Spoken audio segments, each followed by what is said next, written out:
Hi guys, this is Vidya and I hope you're doing well. Today I'm back with another book video for babies and toddlers and preschoolers even. If you're new to my channel, I make a lot of these videos along with other topics. I'm very interested in books for children and starting reading from a very early age. But I usually stay away from books with very direct moral teachings or life lessons for very young kids because I feel like they don't need it. They're very smart. They're picking up things from all around their environment and providing them with a good learning environment, good role models. That is more important than directly teaching them what is good and bad, at least early on. As they get older, they learn more of their life lessons from books depending on what they're reading. But in the first few years, I feel like that moral teaching is not really necessary.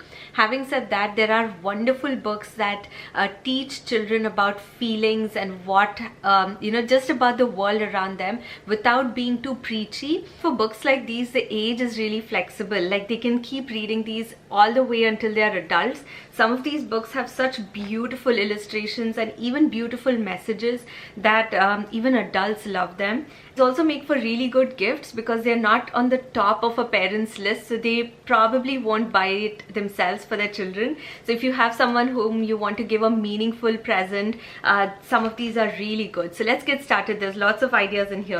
First one is called Always Be You, and this is an adorable little board book with simple words and simple illustrations. The illustrations are high contrast, so they appeal to the eyes of the very youngest babies.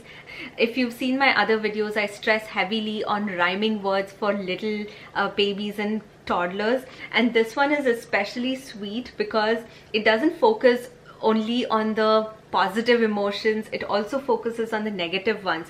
If you've noticed, older babies and slightly toddler aged kids, they're very interested in the negative range of emotions because being happy and laughing and all of that comes naturally to them, but being sad, frustrated, angry, all of these are new emotions that they're learning how to deal with. So this book kind of normalizes that.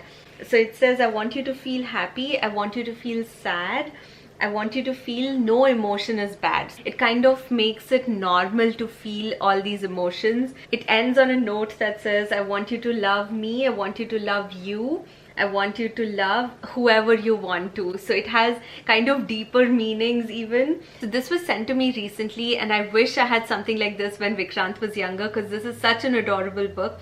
It says on the back that the author has a 2-year-old son and these illustrations were made by a handmade paper. So you can tell that these are kind of unique. They're not the typical digital art that we see in children's books. This is one of those books that you can start out with. Another board book that I want to talk about is Little Blue Truck. Now this is a popular board book. It has a very catchy story and very catchy pictures, and I think kids are Vikrant was enamored by it right from the day we got it and he still loves it. This book, it seems like it doesn't have much of a message to it. It's about a little blue truck who helps a big dump truck who's stuck in the dump, and it tells at the end it says that it's nice to have a friend who helps you. So it doesn't have a very direct moral to it, but you know what, some of those things that you just grow up with and you realize the meaning of that later on, like songs and stuff, you just memorize them. It goes into your subconscious and only later you know what you learned from it. When we started reading this to Vikrant, he was very little, so he didn't understand much of the meaning behind the story, but he loved looking at the pictures and listening to me read it and make funny sounds. So that was the beginning, and then he went on to memorize all the words, and then he went on to asking questions about the story and why the truck was feeling this way. This is one of our favorite books, so I had to mention it. A few more of these are down in the description box below because I can't talk about all of them here, but these are some of our favorites. Moving on to slightly older kids who understand a simple storyline. This is called The Fish with a Wish, and this one was sent to me recently and I absolutely fell in love with the story, and Vikrant found it very interesting as well. This is a book about conservation and plastic pollution and how it affects the animals in the ocean, but it's not written in a very serious way, and it doesn't scare children, because children can be easily traumatized by really serious things like this. So this is written in a very fun way that helps kids kind of understand the importance of being more eco-friendly and recycling and not throwing plastic everywhere. So this is a very meaningful book, and Vikrant kind of understood it. He's 3 years old, but I feel like it would have been appropriate for 2 years and up, because it's written in a very simple way.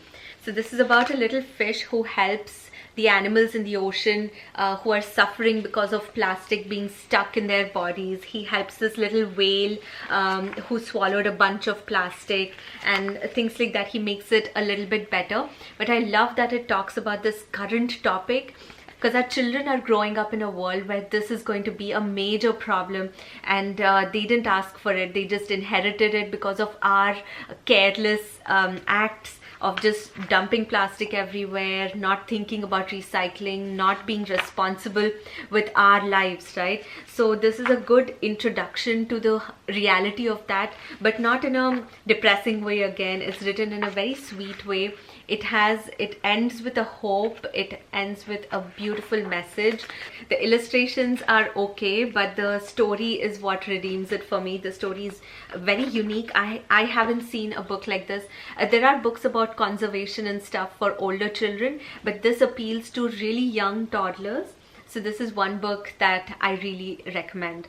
The next one is a superbly written book. This one's called One, and you have to check this out if you have a toddler or a preschooler.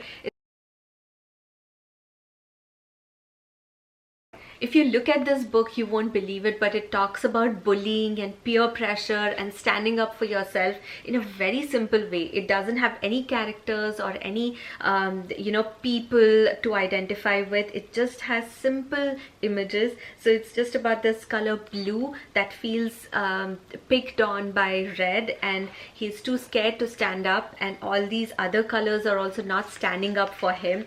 And then one comes along, the number one, which stands up to red and kind of makes the other colors feel braver. So I just picked up this book at the library thinking not much of it. I wasn't sure if Vikrant was at the right age for it. I think this is more appropriate for older children, but I was really surprised how easily Vikrant picked it up and he understood it, and he wanted to know what's happening and why blue was feeling bad, or if red, the big bully, if red apologized in the end. And he wanted to actually understand these feelings.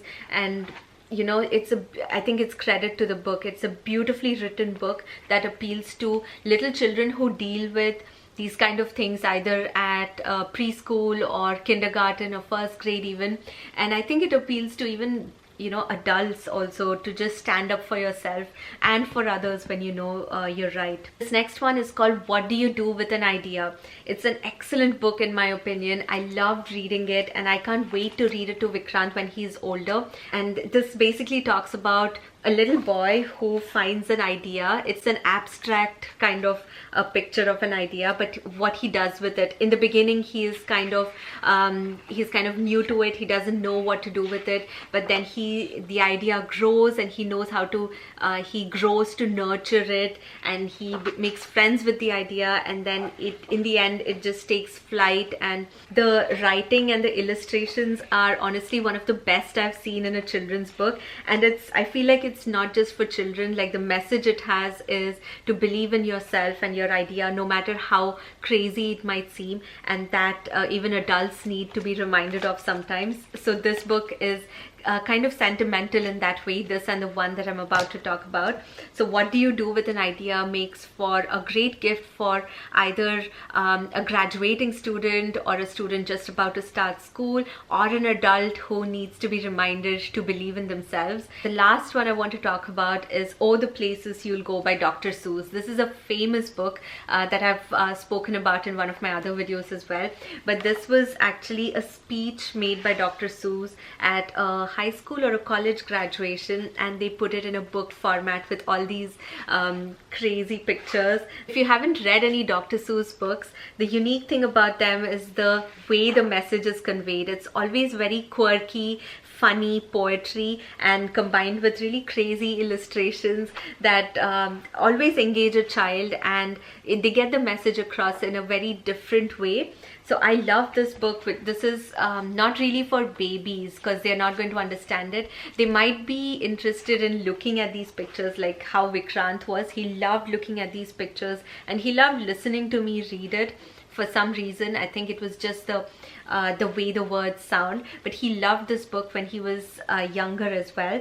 But I think when he gets older, he will kind of get the meaning behind it. Even Vikrant's first birthday was themed around this book, and I plan to keep this until he grows up. I have a letter for him in here that he will hopefully read when he's much older, and hopefully it'll be a sentimental thing for him. And I know there's wonderful books out there that kids can learn from as they're getting older, and I can't wait for Vikrant to start doing that. But I wanted to bring to you these few books to get started, because many of us are not even aware of books like these.